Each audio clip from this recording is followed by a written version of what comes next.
Welcome to the Principles of Performance podcast, where we discuss how to optimize your health, fitness, and performance. Drawing on decades of experience of working as coaches, consultants, and trainers to top performers, athletes, and teams from professional sports to top universities to the U.S. military, Eric DeGatti and Mike Perry discuss topics and strategies of how to perform at your highest level and be your very best. Join us and our friends and colleagues who are leaders in the fitness and performance industry as we investigate and challenge the most popular training, nutrition, lifestyle, and recovery protocols.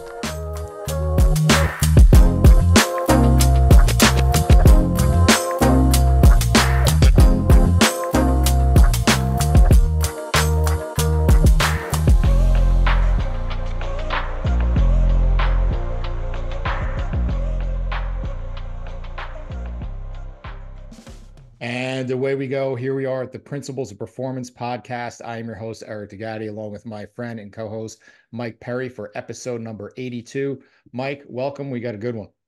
Yeah, we do have a good one. I can't believe we're at 82 episodes. This is crazy, but we've got a fantastic guest today, and I don't want to steal anybody's thunder, so I'm going to let you go ahead and introduce our guest, and I'm looking forward to this one, man.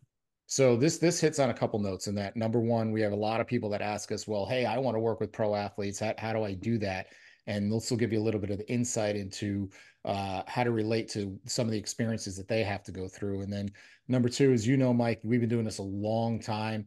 And there's certain people that you train and you have a connection with that you're lucky enough to have a client, and even more so, they become your friend and they have a special place in your heart. And this guy definitely has that. And so let me give you a real brief intro, but then he's going to tell you his story in a minute. But Giuseppe Rossi, okay, he's a recently retired professional soccer player. And even though he was born here in the U.S., right here in New Jersey, he spent most of his career in Europe, playing for clubs in England, Italy, Spain, including Manchester United, Villarreal, Fiorentina, as well as playing for 1 year in the MLS with Real Salt Lake in the U.S.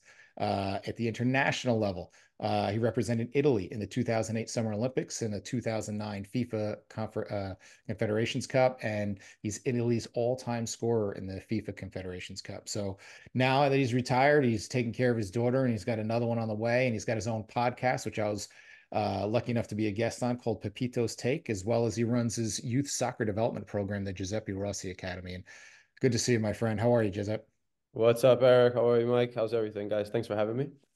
Absolutely. So let's kind of walk through your story, how you go from being a kid growing up here in New Jersey and you end up playing professionally for one of the biggest soccer clubs in the world at the age of 17.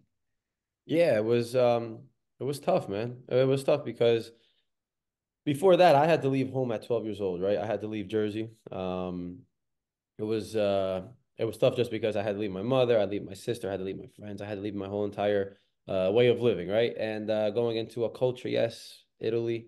I went to Italy at 12 years old. The culture is the same because I'm Italian. My family, they were born in Italy, so they brought that culture back, home here to New Jersey. I was kind of accustomed to it, but it's just a different animal when you're living there, right? And my parents, they were talking in their dialect more than the proper Italian, right? So I had to get used to learning the true Italian. So school was very hard for me. School was very hard for me, but the soccer field, we say that it's an international language, right? So um, that's where I felt very, very comfortable. Even at 12 years old, I was able to showcase my ability. People gravitated towards me during those sessions. So for those 2 or 3 hours at the field, it was my safe space. But then, once I went home, I had to do my homework. My pops was there always helping me out. I had like 3 tutors. I was like, what the hell's going on here? I never had a tutor in my life. So I had to, I had to get things going. I had to grow up kind of quick at 12 years old. Fast forward 5 years. Um, I made the jump to being a professional. I signed my first professional contract with Manchester United at 17, and the rest is history. Yeah, that's when you think about that, first of all, the sacrifices that you have to make to get at this level that people don't understand. And then also, like, to be someplace else internationally and being thrown into that level of a stage at 17. Like, Mike, at 17, I could barely pass my Spanish class in high school. right? Let alone being thrown into that level. Now, let me ask you, Giuseppe, on a side Yeah. note, was it tough for you to pick up my Italian because it was so authentic when we would speak during sessions? I feel like I was looking at myself at 12 years old when I was trying to communicate with my friends and teachers when I was hearing you talk to me in Italian. So thanks for those horrible memories, Eric. I appreciate The only thing I butchered more than Italian was my knowledge of soccer. Um, so, so Hey, is your Italian the equivalent? Is your Italian like the Olive Garden of Italian? Is that what we're saying? Like at this point? it. bite your That's tongue over perfect. there, Perry. Come So, on, I got to get my licks in when I can, man. all right. So you mentioned your dad. So talk Yeah. about the impact of being a coach's son and how that not only impacted your lifestyle, but also just how you approach the game. Yeah, my dad was my first coach. He's the one who gave me this love for the game, right? Being an immigrant from Italy, he came here when he was 16. His dream was to be a professional soccer player. He was a very good player. Just that there wasn't a structure in the was it in the 70s, late 60s, 70s where he could, further his dream of being a soccer player. So my grandfather told him, "Listen, you got to put money on the table, and it's not going to be with soccer. So get to work." So he was an Italian teacher at Clifton High School, um, but he also was the soccer coach for Clifton High School, and yeah, I was around him always, every single training, every single game.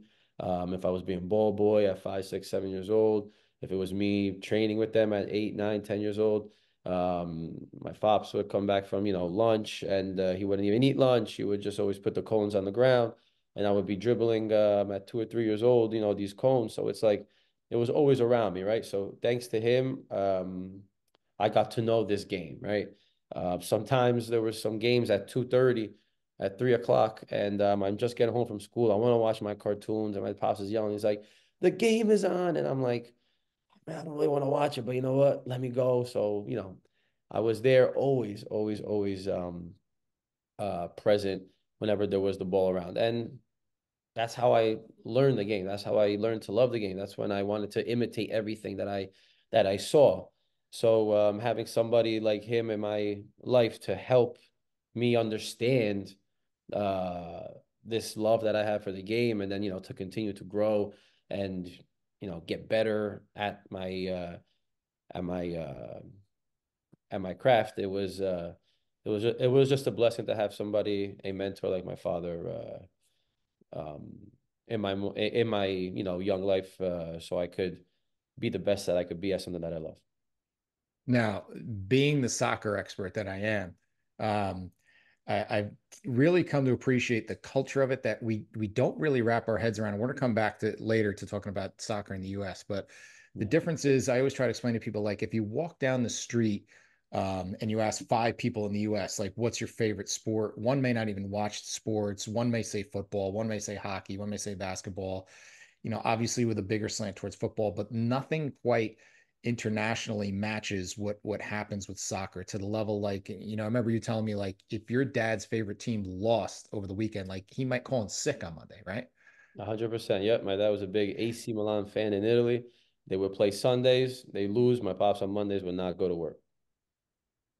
Yeah, so for I think I'm a pretty big Yankees and Giants fan. I've never missed a day of work because they lost, because at the end of the day they're not taking a day off from me.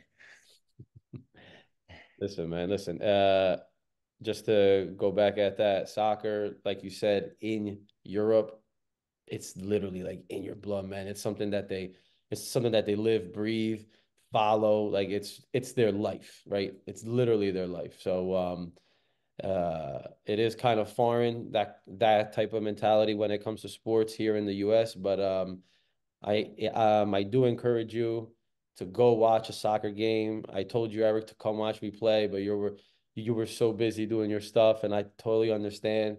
But one day we will get out there. But trust me, man, it's gonna be one hell of an experience. And Oh, we got it's we got the World Cup final coming to Jersey, so there we go. Let's save Yeah, some but it's seats. different. The they're World for Cup is you. different, man. It's different.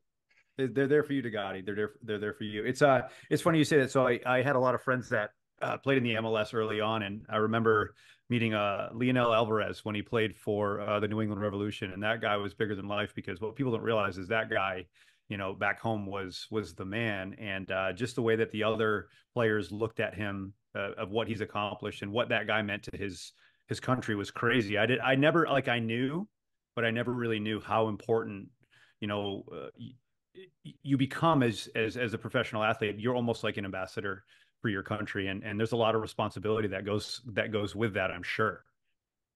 Oh man, you kidding me? I mean, just take a look at Messi in this last World Cup, right? I think you guys saw the celebrations that happened in Argentina. We just finished the Super Bowl. Um, you're seeing the craziness that's happening all over America, mainly in like Kansas City, celebrations left and right, right? But when there's a team like Argentina that won the World Cup, which is the equivalent of the Super Bowl, man, like it's literally a 10-0 game. The World Cup celebration to the Super Bowl celebration, right? And that's why, man, I wish there was this like this passion, this love for this game. Listen, it's still young, I guess, here in America. But it's so beautiful, right? It's just so beautiful. Um, the way that these fans literally build up to each Sunday, getting ready for it, like it's literally part of their schedule, right? Every Sunday, the fans are going to go watch their favorite team play. It could be the first division, second division, it doesn't matter. It's just like that, like love and passion for that game. So I hope one day that it will get to that level here in America, even though it's very kind of clouded, right? With all these sports, the NFLs and the NBAs and the baseballs, but it'll get there. It'll get there.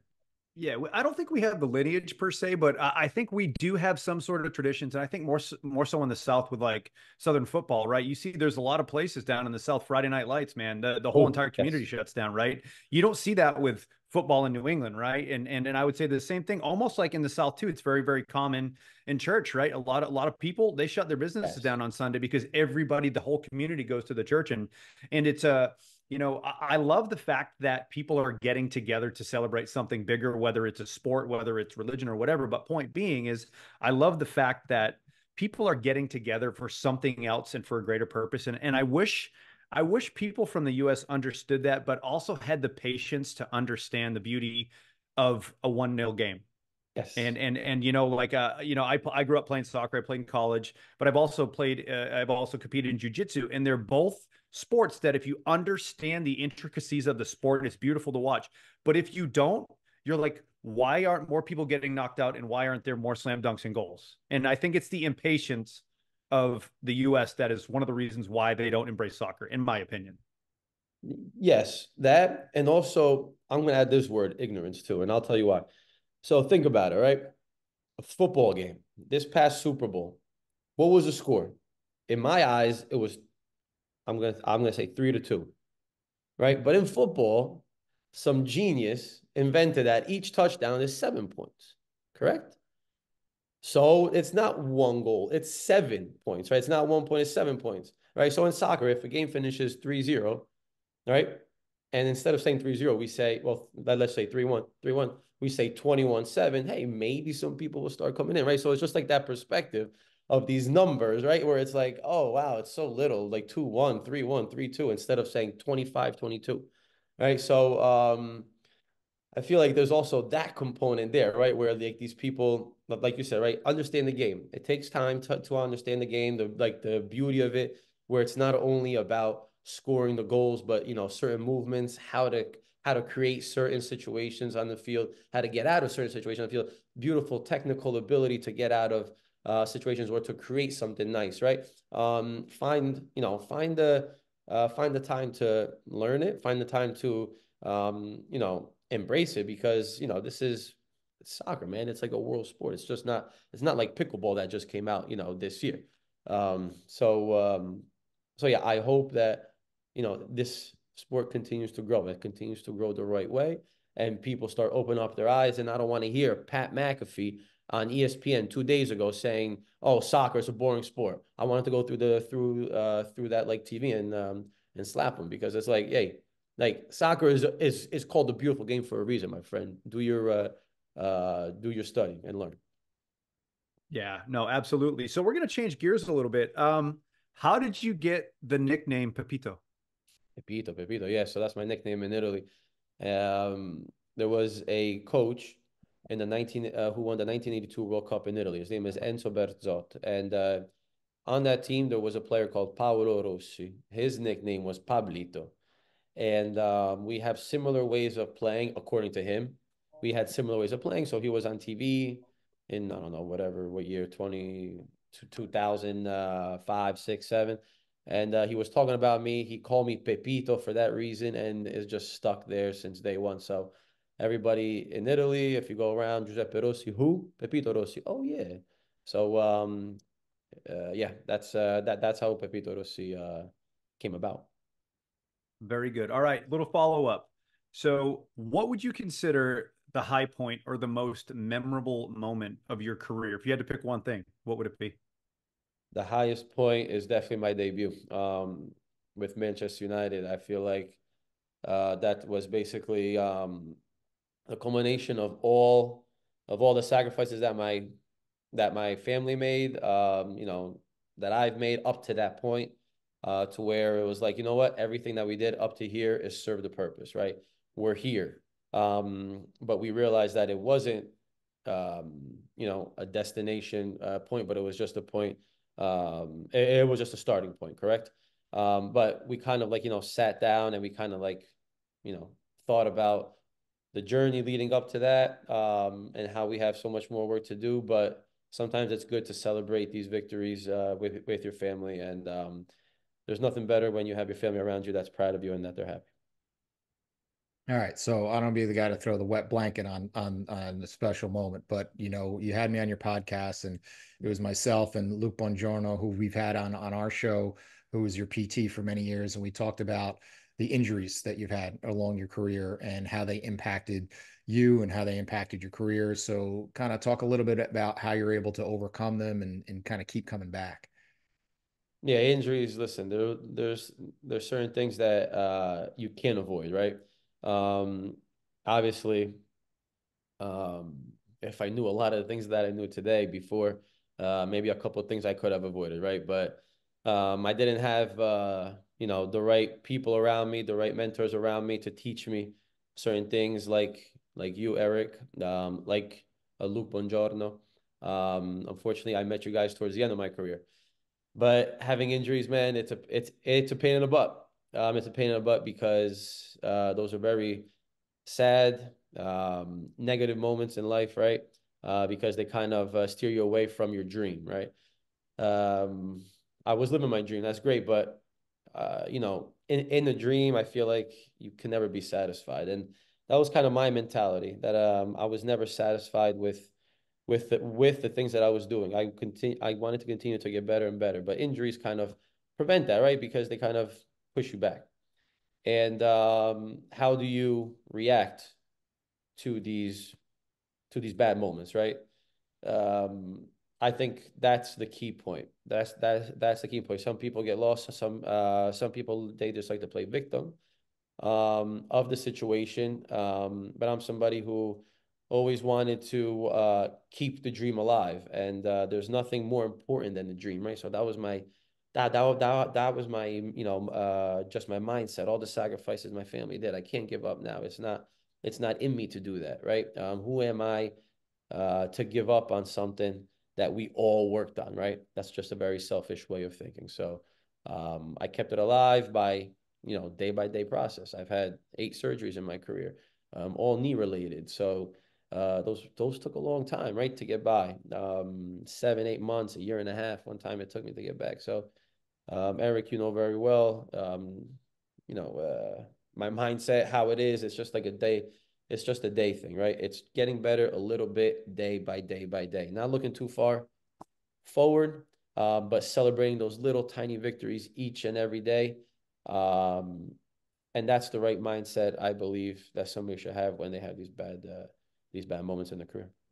So let's go a little deeper into the mindset of this. And we've talked about this a lot. We've had a lot of conversations about this because I know it can take you to some dark places. You go from being this, superhero to now you start to feel a little bit less invincible. And then As one pro athlete told me, they love you until they don't love you anymore. And so then, now all of a sudden, everybody that was patting you on the back, now all of a sudden is not there when you're in the training room by yourself and you're doing that rehab. And then the outside perception slaps you with labels like, oh, he's injury prone. Like, how does an athlete have to have the strength and the courage to kind of go through that and keep redefining themselves so they can come back again and again? So what I learned a lot through this process of being injured and being in a lone state, having the people that once were around me not around me anymore, I kind of just realized that I have to control what I could control, right? And what I could control is my day-to-day approach to the work that I have to do to get back to being a certain level, right? I have to be good with myself first, right? I can't start thinking about what other people start saying. I can't start thinking about what the media says, injury prone, crystal, all that kind of stuff, right? Um, I try to um, I tried to keep those distractions away because those distractions created even more roadblocks, correct? Up here. So I continue to maintain that right focus um, to get past the everyday hurdles, right? Why am I going to continue putting on more and more pressure, more and more hurdles during the day by thinking of all this external stuff rather than just staying focused on what is the task in hand, right? And control my approach, my way of doing things, my effort. Um, you know, that's basically how I was able to control all this external extra pressure and getting back to being the guy that I was. And then something you also talked about quite a bit, and as you could tell, even from just up until this part of the conversation, is of having a system around you of support, with your first line being your family that you're very, very tight with, that have been there with you through thick and thin every step of the way. And then also then that second level of support of people that have your best interest at heart. Kind of talk a little bit about having that support system around you. Yeah, listen, nothing is done alone, right? Um, I was just hearing something that Tom Brady said during his Hall of Fame, not his Hall of Fame, he was at Foxborough talking to all Foxborough, and he's saying that nothing is done alone. But it's all about the team, right?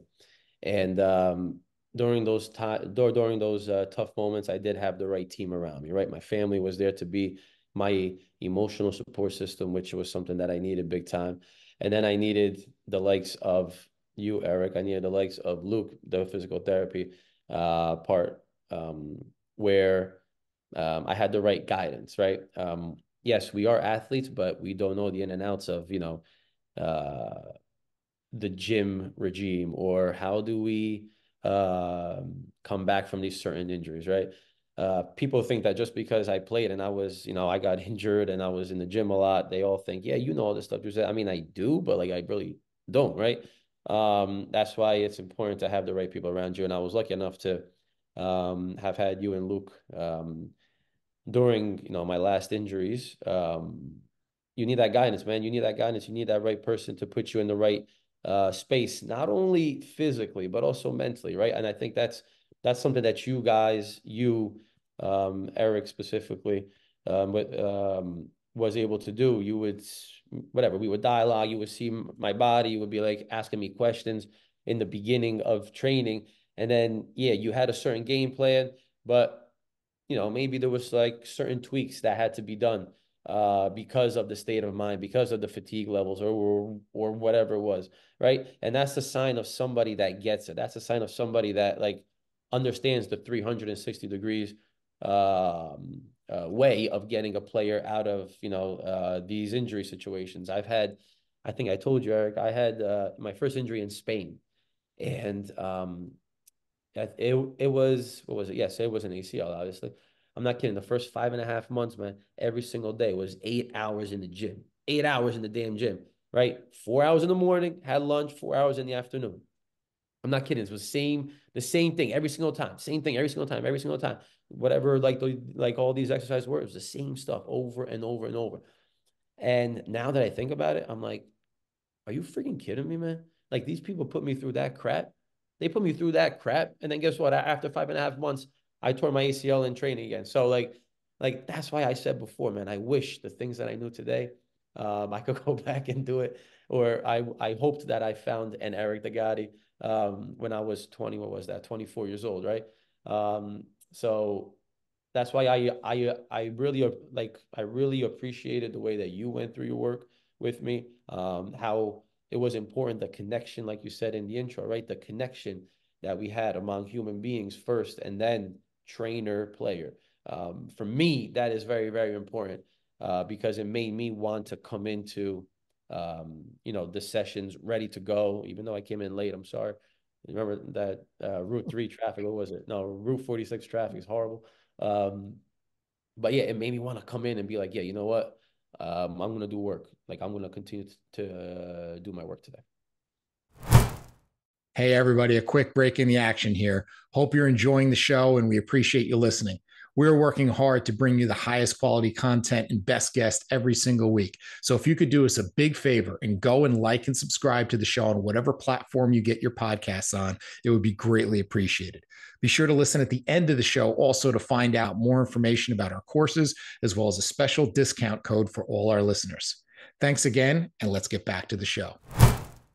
Now we're going to circle back to the efficiency thing and how you wasted a lot of time in that story in a minute. And when it comes down to knowing a lot about exercise, I don't know if you know this, Giuseppe, but they actually have degrees now in exercise science that you can take in school.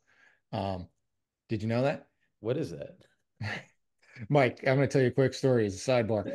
One of the greatest insults I've ever gotten that I still love to this day is as we're training one day, and he turns to me and he says, "Wow," he goes, "You know a lot of this stuff." He goes, "What did you study in school?" And I said, "Oh, I got my degree in exercise science." And he turned to me and goes, "That's a thing." It took our whole profession and put it right to a nutshell. It's perfect. And that's where we connected. That was it. That was the moment of honesty that brought you both together. You're like, really, dude? I spent all this money for you to go. It's a thing. Oh man. I love it. Gotti, anything else you want to hit before we move on or no? No, you got the next one. All right. Let's talk about Kobe Bryant. You're a huge fan of Kobe. Why? What's That's the my guy, connection? man.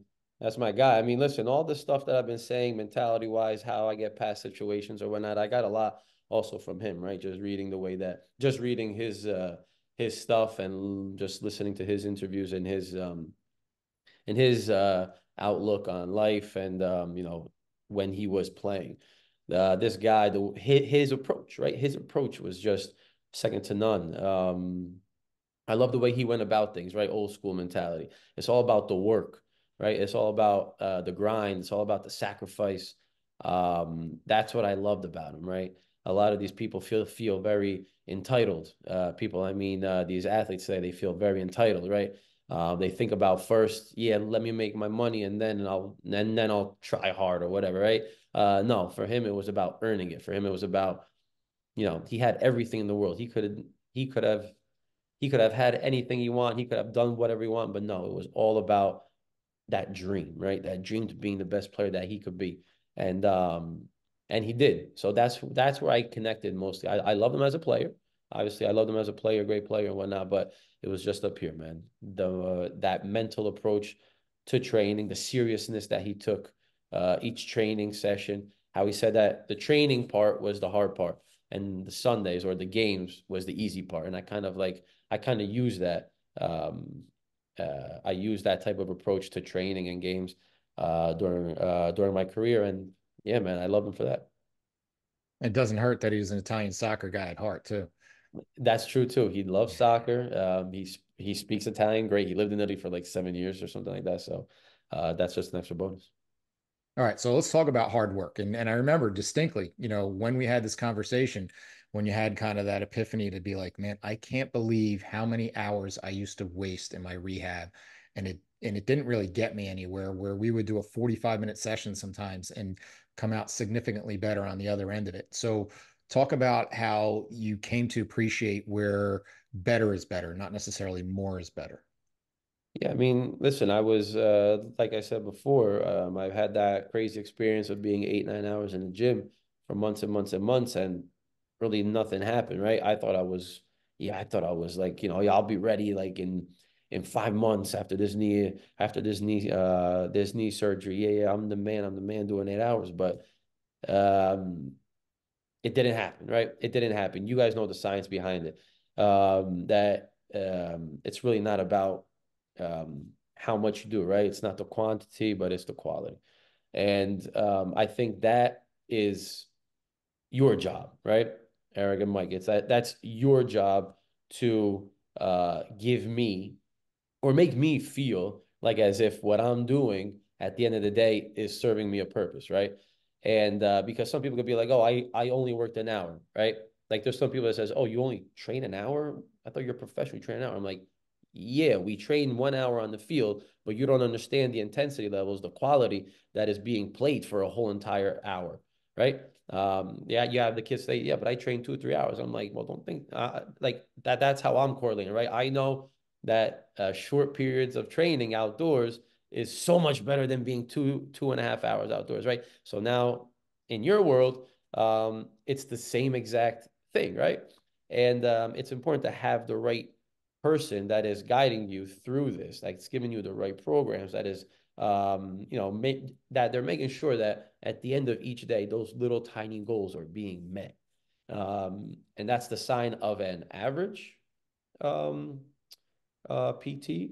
And then there's a and then there's and then that's the difference between an average athletic trainer and then a very, very great athletic trainer. So um, yeah, there you go. That's how I learned it. I learned it on my own skin, unfortunately, but I could correlate it very well to the time spent on the field playing. All right. So before Mike shifts gears, I want to go one more thing about mindset. And as you talked about, I unfortunately didn't get to you to more of the latter part of your career.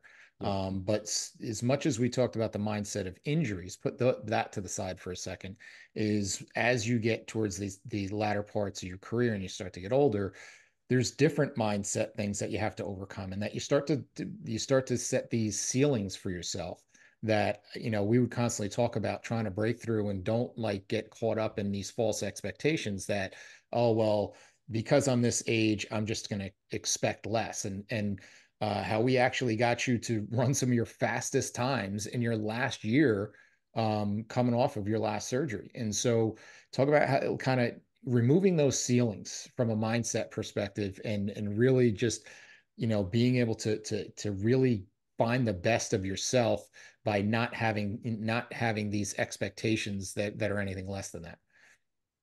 Yeah, you know what? You know, it's crazy. That last year, I got back, and the coach, I even texted you right after this, this training session. I'm like, "Yo, Eric, the coach said that he saw me run so fast, and I went to see how fast I ran. It was like 31 kilometers an hour. I haven't done that in years, man." And I was psyched. I was like so happy. I'm like, I'm off of my eighth surgery. I'm 35. I'm off of my eighth surgery on my knee, and I'm able to touch these certain, levels of speed. And I remember our training sessions at the park, just working on the basics and getting the things right.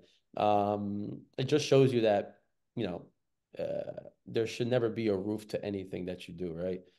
Never set any limits. And I think there's a lot of inspiration for athletes, the Tom Brady's, the LeBron James, all these athletes that are able to do something, past when people say their prime, right? Even though I think the prime doesn't really make any sense to me, but we'll just use the lingo that these people use today. You having Tom Brady that did what he did. These are things that can't happen. There's Gianluigi Buffon, the best goalkeeper in the world in the history of the game, playing still at 45 at the highest levels. This was a few years ago. So there are these examples that there should never be a roof on to anything that you do. Don't set any limits. And during that last year, for me, it was again what was driving me, right? It's what is driving you. For me, it was always the dream, right? And I wanted to make sure that I was able to feel fit. I was able to hang around with the young ones and feel and have a presence on the field and have my own destiny in my own hands, which is what I did. And in order to do so, when I was training with you, when I was on the field, it was just I was just living my best life, right? I wasn't having any extra stress on me, man. I was just trying to live my best life, have fun with it while learning, right? Having fun while learning, and that competitive spirit is always there. Um, so uh, so yeah, man, that freedom of thought of just, being present in a moment and just enjoying it, right? Really, that's what it was for me. So I'm going to sneak in one more. So Yeah. there's other conversations that we've had that really kind of stand out. And I remember when we were coming back in that first field session back after this last surgery, when you had come back from Italy, and I said, all right, so what are we looking to accomplish here? Like, what is the goal? And I remember you distinctly saying, I want to go out on my own shield. I want to go out on my own 2 feet in this game and do it my way. And unfortunately, there's a lot of people that end their career in carts and operating rooms and training rooms. So Yeah. talk about the gift of being able to do that. Yeah, that could have been me, definitely, man. And you know what? There would have been many people that would have said, yeah, Giuseppe, after all your history of injuries, I understand. I understand why you're going out that way. But for me, that would have just been a sucker move, right? That was never me. That was really never me giving up that way, right? Like I said, it was important for me to go out my way, which is my favorite song, "My Way" from Frank Sinatra. But if you do listen to those words, man, it kind of it could kind of tell you the story of my thought process through this last year. And I want to go out my way, man. Many people thought that I was done. Many people were saying, "Hey, you know what? His injuries are going to make him retire. He should retire here. He should retire there." I just wanted them to understand that I never give up. That for me, the dream is always bigger than any setback. And that's why I'm like, Eric, let's do this one. I was like, Eric, let's do this one last time, man. One last time. Let's get out there and just prove them wrong. And that's what we did. And that's what we did. And I'm very proud of what I've accomplished. I'm very proud of that process. And like I said, I couldn't have done it alone. Thanks to you guys, you, Eric, Luke, and my family. We did it. So let me ask you this. So, I have been fortunate enough to work with, a fair amount of pro athletes, and there's a commonality of the best of the best. One, there's a slight obsession. There's this slight obsession where you can't turn it off even when you need to or you want to. And I feel like that's a commonality with professional athletes. There's just almost like this low hum of always trying to think about ways to get better. So I think that's part of it. And I think there's also, I've seen there's a chip. There's this little bit of a chip that that's the like, oh, you're going to doubt me? Go ahead. Yeah, good luck with that. And you know, let me ask you this. Why do you feel like, those two aspects are a common trait with professional athletes? You know what, man? I mean, I think those are the two things that can separate an average player from a great player, right? Because some people are just content. They're content to be in the league, in being a professional soccer player. Hey, mama, I made it. I'm 17, Manchester United. Now I'm coasting, right? But um, like you said, that little obsession of always trying to get better. And during your career, there's moments, there's certain, little setbacks. I'm not going to say injuries, but little setbacks. Maybe the coach is yelling at you, or maybe the coach is benching you, or whatever it is. These certain little things happen. And more than anything, it's how do you react to those little setbacks. And that's what's going to define you as a player. Are you the one that is going to take it head on and have that chip on your shoulder to be like, I'm going to prove coach wrong? Or are you going to go in that defense mechanism, play victim, and, just be content and coast, correct? And I was the one who always wanted to prove everybody wrong personally. I learned that because that's my father's character. Since day one, I always wanted to prove my father wrong, right? At 12 years old, we left. I didn't really want to leave, but I wanted to prove my dad wrong. I'm like, you know what, Pops? I will succeed, right? So that was always there with me since day one. And then listening to Kobe Bryant, looking at, Tom Brady stories, right? So these are things that used to always get me going. Um, but yeah, man, I feel like that is what sets apart the best from the best to the average athlete. Awesome. Awesome. Thank you for that. So we're going to go back to soccer. So, you've got some strong opinions on how the game is approached here in the US and, how it's approached sort of in Europe, South America. What would you say are the main differences? I know we talked about it a little bit earlier, but if you had to summarize like the key differences for people that really don't understand the sport and the culture, what would those be? You know what? I feel like it's just the knowledge of the game. And when I say knowledge, it's not about the average fan that is watching the game because there's a lot of fans that watch baseball, basketball, and whatnot and don't understand the game. And I'm one of them. I don't know nothing about baseball, but I love the Yankees, right? Um, Eric taught me a lot about baseball during these past years. But it's just that knowledge that these coaches teaching the game to the young players. I feel like that's where it all starts. You have the youth today that are being taught the game not in the right way, right? Not in the right vision.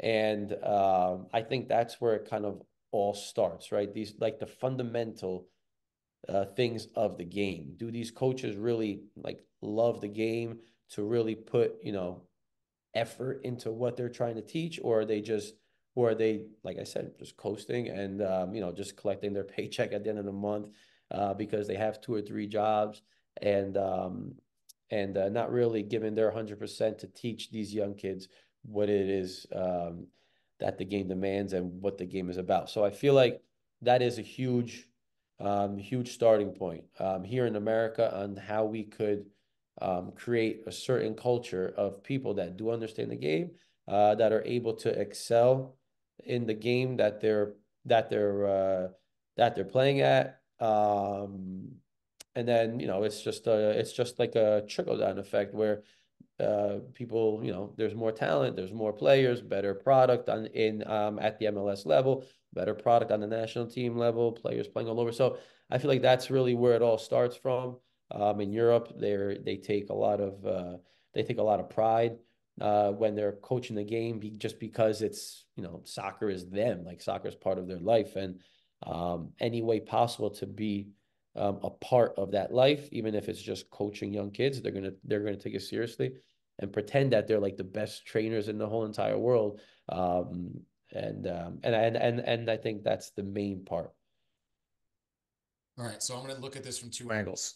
Top down, I always remember you telling me like the difference, playing in the MLS versus playing over in Europe is like every game meant so much, not only to the community and the culture and the country, but to everybody in the room. Like you said, like if you lost the game next week, I always remember you said we had pepper in our ass. Like you Yes. went out there because the stakes were high, not only because you had all these people counting on you, but also the fact that you could get relegated, you could get sent down a level. So for people here to wrap their head around it, like the Oakland A's in baseball are atrocious. Now imagine if they were that bad and they had to get sent to the minor leagues and they ended up having to play like the Trenton Thunder and like Mhm. teams like that.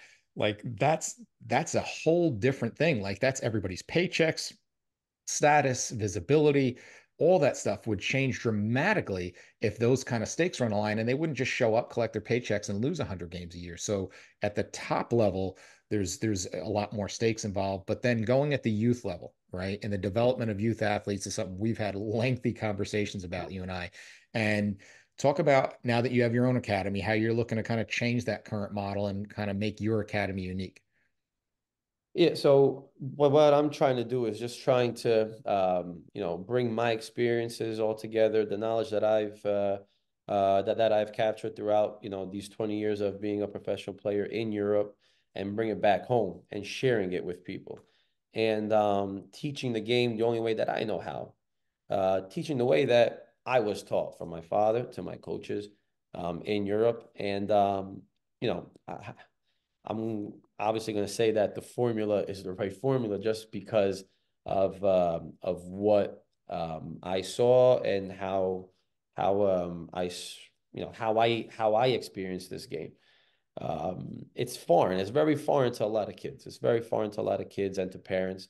Um, but it's up to them to understand it. It's up to them to see if that's, if that's something that they want to continue doing. Only because I only know that way.